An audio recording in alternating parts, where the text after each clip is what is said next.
Olá, meus irmãos e irmãs, queridos internautas, visitadores do site diocesano de Crateús. Nós iniciaremos, a partir desse mês de julho, uma série de vídeos aprofundando um pouquinho cada um dos 7 sacramentos da nossa igreja. É claro, nós vamos iniciar pelo sacramento do batismo e procurando compreender melhor o significado da própria palavra batismo, que significa mergulho. Batizar, então, é mergulhar no mistério de Cristo, é se jogar de cabeça no discipulado, no seguimento de Jesus. Nós dizemos ainda que o batismo é a porta de entrada para a vida da igreja, que é a porta para todos os outros sacramentos. E nesse sentido, 2 exemplos podem nos ajudar a compreender o que eu estou falando. Existem, dentre tantas, 2 atividades turísticas que atraem muita gente, muitos turistas. A visita a museus e o mergulho oceânico. Essas 2 atividades precisam de um guia, de um instrutor. A visita ao museu, quando passamos pela sua porta de entrada, um guia irá nos acompanhar para visitar outras tantas salas, explicando as obras de arte que ali se encontram.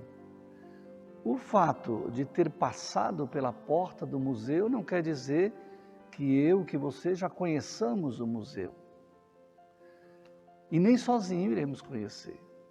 Então, no caso do mergulho também, no mar, não basta mergulhar de cabeça, é preciso que um instrutor nos acompanhe e vá nos mostrando por onde a gente ir durante o mergulho para conseguir contemplar as maravilhas que ali se encontram. Pois bem, aplicando esses 2 exemplos ao sacramento do batismo, podemos dizer que não basta o mergulho na pia batismal, não basta o banho batismal. É preciso que a partir daí o neófito, o novo filho da igreja, ele seja acompanhado por seus pais, padrinhos, pela comunidade, nessa viagem pelos caminhos da fé, como se faz lá no museu com o guia. Preciso que descubra as maravilhas e as exigências do ser cristão, como o instrutor também de mergulho vai fazendo com seu turista. É preciso que seja acompanhado, esclarecido sobre a riqueza dos conteúdos da fé, poderíamos comparar com as obras de arte do museu. E quem é capaz de fazer isso? Os pais, os padrinhos, a comunidade, como fazem esses guias nessas atividades turísticas. Posto isso, não é difícil entender por que há normas, por que há orientações, diretrizes para quem busca a celebração do batismo. Um guia turístico, um instrutor de mergulho, de voo livre, ele precisa entender do que faz. Então, um pai, uma mãe, um padrinho, uma madrinha, também precisa entender de seguimento de Jesus, daquilo que vão assumir no acompanhamento de seus filhos e de afilhados. As exigências decorrem disso exatamente. Por isso que se espera a competência dos pais e padrinhos. Afinal, você mergulharia com um instrutor que não sabe nadar? Visitaria um museu com um guia que não entende nada de obra de arte? Pois bem, como é então que a gente pode confiar nossos filhos e filhas a pessoas que não entendem nada ou muito pouco da caminhada de fé e da comunidade? Como podemos confiar nossos filhos a pessoas que não estão preparadas para guiar, para instruir os seus afilhados no discipulado de Jesus?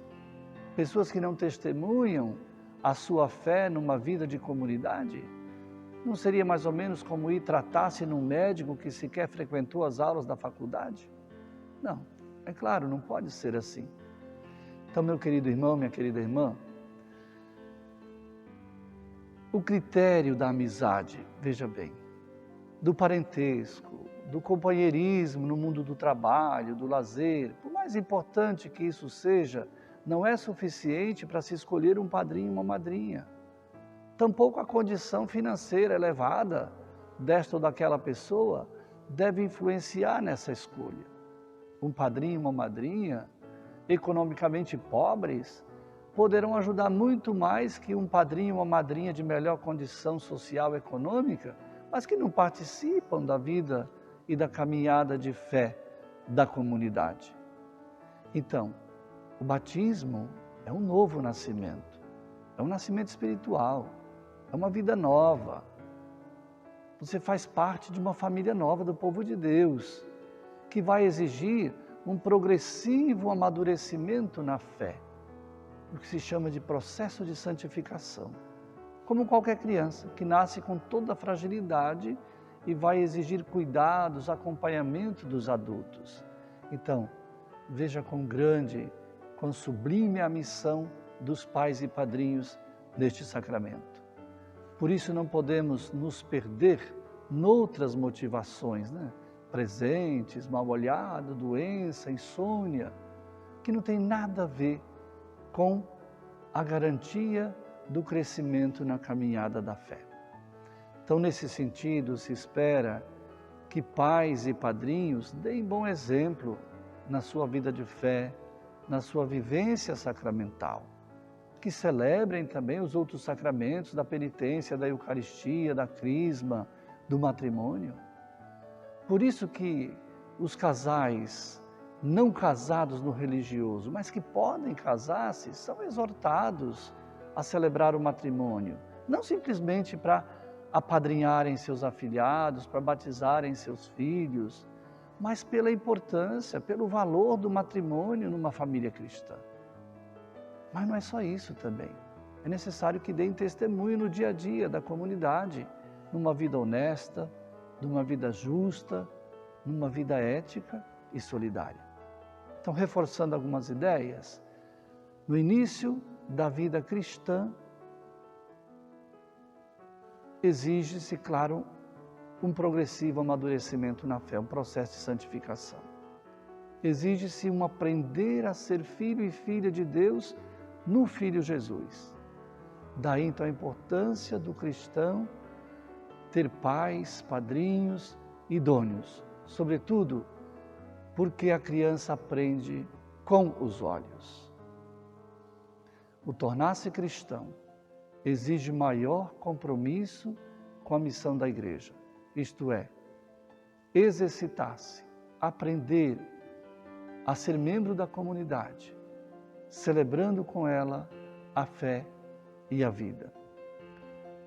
Exige uma vivência eucarística numa coerência de vida. A igreja não nega o batismo a ninguém, mas, quando necessário, se pode adiar a celebração do batismo a fim de que pais e padrinhos, ou mesmo um catecúmeno adulto, possam demonstrar mais clareza e possam demonstrar também mais coerência com aquilo que estão desejando assumir. Uma boa caminhada para você.